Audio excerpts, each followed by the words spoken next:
and welcome to the Adrenaline Racing Cup Series. We're live here from Daytona for the first ever race of this brand new series. Let's take a look at the top 10 drivers in qualifying. Starting on the pole, in the number 24 is Jacob Bradley with a time of 48.4 seconds. In second is Tyler Seville. In third, Elias Goodbias. In fourth, Marin Kozarich. In fifth, Tristan Fish. In sixth, Mitch Barrier. In seventh, Matthew Bussey Jr. In eighth, Roland Heidfeld. In ninth, Diego Tacone. And rounding out your top 10 is Jerry Funk. Let's take a look at the rest of your starting grid, and we'll get right on into the action here today.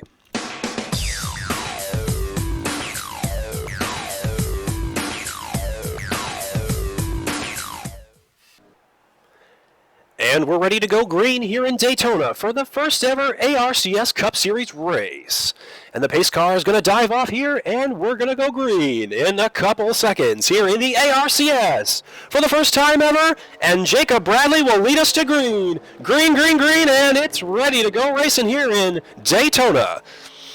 Good start for Bradley on the bottom. Not a lot of help from the 22 behind him. Might try to look out there. Ooh, Clay Stone looking to go 3 wide into turn 1 there mid-pack. And it looks like the 22 car of Elias Goodbias is sticking with the 24 here into turn 2. And out of turn 2 on the backstretch, we've got Jacob Bradley still in the lead, holding strong, with the 2 car of Tyler Seville on the outside trying to give chase, with a little help from the 55 car. Looks like the 11 is trying to make a 3 wide move there. Denzel Scott for about 7th position. Looks to the inside of the 47. I believe the 47 is piloted by Diego Tacone, and we're doing very well here. The top 40 are all nose to tail.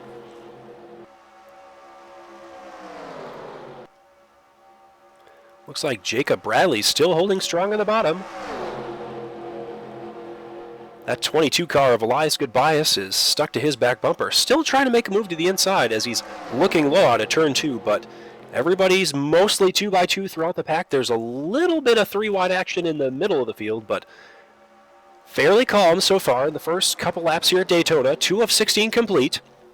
And the 2 car of Tyler Seville trying to snag the lead from Jacob Bradley, but I think Bradley's going to have none of it here in the first race at Daytona for the ARCS.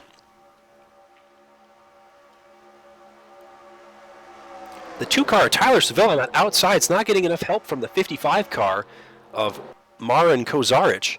And I think that's really hurting that outside lane.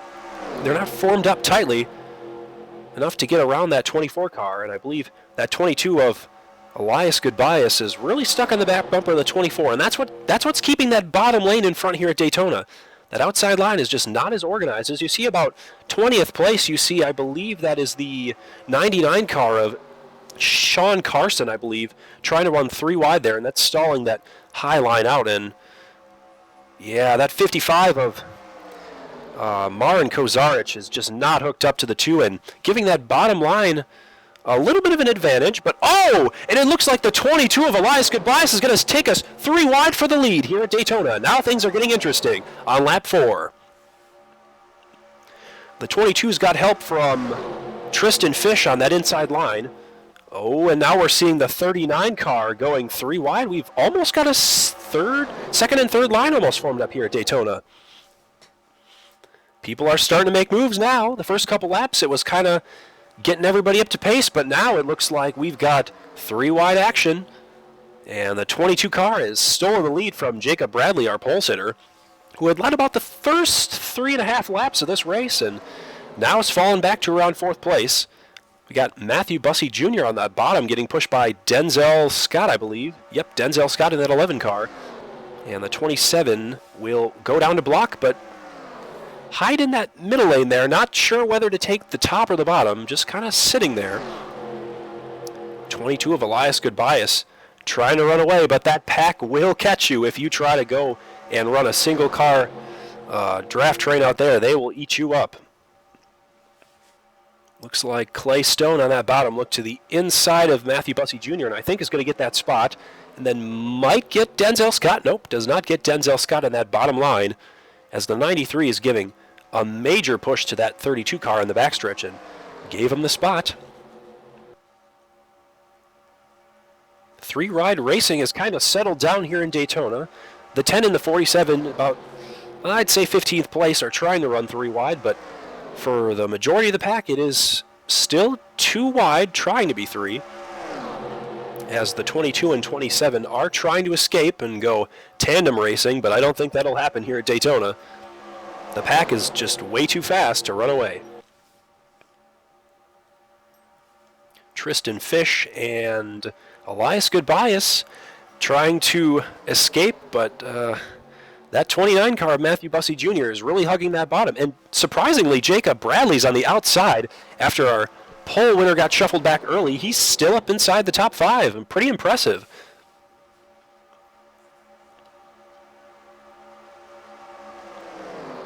That lap, Jacob Bradley's going to take third. I think that's the first time he's been in the top three in about 5 or 6 laps after he led the pole, or led from the pole, I should say. Ooh, the 93 car is taking a look inside Clay Stone and forcing it three wide. I'm surprised. Clay Stone had a good push early on, and that got him some positions, but now he's stuck in the middle in the sucker hole. So, Clay Stone moves up into that outside lane. I thought there was going to be some contact there between the 93 and Clay Stone, but it looks like everybody got things sorted out. Oh, and Jacob Bradley, look at him go. He went from the top side earlier the last lap. Now he's on the bottom, trying to stalk that 22 car of Elias Goodbias for the lead here at Daytona. Goodbias has surprisingly had a 1 to 2 car gap over the pack. Must have a fairly strong car underneath him, because that is fairly uncommon here at Daytona to see a 1 car breakaway that close to the pack. Ooh, Matthew Bussey Jr. He'll look to the inside of Elias Goodbias. Oh, that's not Elias Goodbias. That's Jacob Bradley in the second place car there. Bussey Jr. with a push from Denzel Scott on that bottom. We'll see if he takes a look here. No, he does not. And Jacob Bradley drops in front of Matthew Bussey Jr. And we've got about a 3-car lead on the bottom as they are all forming up here. Poor Tristan Fish on that outside lane did not get much help the last couple of laps and is slowly dropping back as that inside line has prevailed here at Daytona. Oh, and Jacob Bradley looks to the inside of Elias Goodbias, and we'll see who Matthew Bussey Jr. goes with here. Is he going to go high or go low? It looks like he's going to help. Oh, maybe help Jacob Bradley. Bussey looked low there. As the field is... Oh, Denzel Scott looking to make a move under Matthew Bussey. We'll see if it sticks here with a little help from that 93 car. That 93 car must have some power behind it, because it pushed Clay Stone from about 20th place all the way up into the top 5 and is possibly going to, is going to help Denzel Scott get to the lead here at Daytona. Good job for Scott getting a push from that 93 car of Callian Bogarts. And Bradley takes the lead here and leads that lap.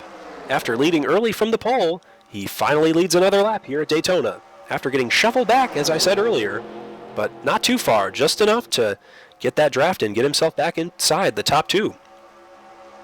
Ooh, Elias Goodbias is hung out to dry 3 wide after he got passed by Jacob Bradley and is now dropping like a rock. Well, he's still inside the top 7. He hasn't dropped quite yet, but Matthew Bussey Jr. stalking Jacob Bradley here into turn 3 and 4.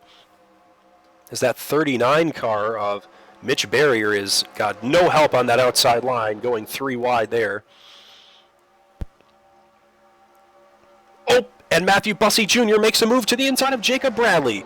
With just under 5 laps to go, Matthew Bussey Jr. makes a move to the inside of Jacob Bradley and might take the lead here heading into turn 1. And I believe Matthew Bussey Jr. is going to have it here if Denzel Scott doesn't pick up Bradley. Nope, Denzel Scott's going to look to the inside of Jacob Bradley and get a push from that 56 car of Draven Sandy. Denzel Scott now looking to the inside of Bussey. Bussey's got a pick here. Does he stay high or block Denzel Scott? He's indecisive. Oh, and he looks to the high side looking to block Jacob Bradley, and Denzel Scott's going to say hello to the lead, I believe, here for this lap. Let's take a look at who leads this one. I believe it's going to be Bussey just barely, and Bussey by a half a car length, and we've got 4 laps to go here at Daytona. Denzel Scott's got some help on the bottom from Sandy. Jerry Funk looks to the inside of Draven Sandy, and he's got that bottom lane secure if he can get a good push from his teammate in the 38, the front row cars. Looks like the whole pack is almost now 3 wide, all the way back. Oh, and the 56 car, I think, was looking high there and almost got clipped by Callie and Bogarts. And thankfully, there was no wreck, but we've still got about coming to 3 to go here at Daytona. Matthew Bussey Jr. still holds strong in the lead, with Jacob Bradley, our pole sitter, in second, and Denzel Scott in third. It was a dead heat at the line for fourth place, I should say. Jerry Funk on the bottom and Draven Sandy on the top side. We'll see how things shake out in the last 3 laps at Daytona. Oh, and Jacob Bradley's going to take a look to the inside of Bussey here. Will the move stick? I don't know. This is going to give the 3rd and 4th place cars a chance to catch up to the top 2 if they go side by side. This is what Denzel Scott and Jerry Funk want to see here. 2 by 2 for the lead. As the gap closes for 1st and 2nd place, 3rd and 4th are gaining traction on the top 2, and looks like everybody's hooked up at the front now. There is no room for error now. We are about to have 2 laps to go at Daytona when we cross the stripe here. And everybody's formed up. There's a little bit of 3 wide racing in the back.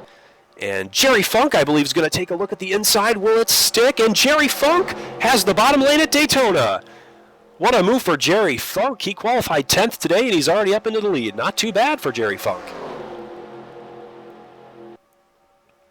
That 38 car of Dmitry Yanukovych, his teammate giving him some help there. And we've got 3 wide for the lead on the backstretch at Daytona. Matthew Bussey Jr. up top. Jacob Bradley in the middle. Oh, almost 4 wide is, I believe, Dimitri's looking on the bottom. Almost 4 wide for the lead there, but we got it sorted out. And it looks like we're going to have, at the stripe, 2 laps to go here at Daytona. Things are getting crazy in the last couple circuits around this track. And it looks like Jerry Funks still has his teammate behind him, but as we saw earlier, Dimitri is not scared to go 3 wide for the lead and get rid of his teammate. Dimitri and Jerry Funk on the backstretch still hooked up together, teammates trying to get a Daytona 500 win for Front Row Motorsports. That would be very impressive for the mid-pack team here at Daytona. But Jacob Bradley, after starting on the pole, his car is just lightning fast here today. And when we cross the stripe here, we're going to get 1 more lap to go here in Daytona. Jacob Bradley's got the lead. 3 by 3 by 3, all the way back through the pack. And let's see who's going to take it here. Jerry Funk. He wants to get some draft from Bradley. He jumps up to the high line, now to the middle. Dimitri on the bottom. Let's see if anybody can mount a charge against Jacob Bradley, our pole sitter here in Daytona. As they go down the backstretch for the final time here in Daytona, Jerry Funk is going to need some help if he wants to get by Jacob Bradley. Nobody's hooked up, though, but Draven Sandy on the top side might give Jerry Funk some help, but, oh, it's going to be close. Jerry Funk's going to have a miracle here in Daytona if he wants to win. Funk is closing quickly, but I don't know if it's going to be enough. Jacob Bradley, our pole sitter in Daytona, is going to lead him to the checkered flag, and the first winner in the ARCS is Jacob Bradley. Congratulations to Jacob Bradley on his first career win in the ARCS. We're back here at Daytona after a first race for the ARCS and an exciting finish here today with Jacob Bradley taking the first ever victory in this series history. In second place, we had Jerry Funk, who charged late, had some help from the 93 car, but ultimately fell up short and didn't get that final push in the last corner from Draven Sandy. Speaking of Draven Sandy finished third. A nice run for him. Tyler Seville in the number 2 car finished fourth. In fifth, we had Front Row Motorsports teammate to Jerry Funk, Dmitry Yanukovych. In sixth, we had Mark Ware with a solid run. Matthew Bussey in 7th, who had a nice day, stayed in the top 5 for the majority of the race. In 8th, Marin Kozarik. In 9th, Clay Stone. And rounding out your top 10, Jordan Walker. And let's take a look at the rest of the running order here in today's race. We won't have the point standings up this week, but We will have them after the Atlanta Superspeedway race to show all you guys where your drivers sit in points. Again, thanks for watching, and we'll see you at Atlanta Superspeedway for the next race in the ARCS.